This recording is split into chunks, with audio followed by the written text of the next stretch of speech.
mass of Last Supper. Nke a ga-anọ wee saa ụkwụ. Ọ bụkwa saa gị ụkwụ si na a transfer gị power. Ije were mmepe ministry.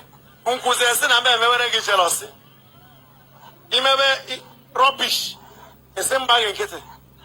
Ọkwa na ọ bụ asa gị ụkwụ ije sere na foto were esi na imepe ministry. Abịakwa n'ebe a. Ejiri nsa ụkwụ eme mmadụ impartation of power. Onye kwuo ya all fake, onye kwuo ya arrange. Ka m ghara ịzazi m na-amara afa ya.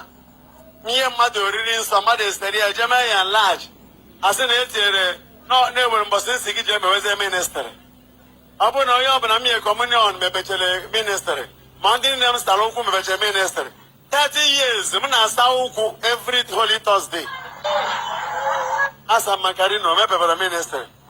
Asakwa ma JP, asa ma pele. Ndị asa akarị, ndị aka ga-asa akarịkwa.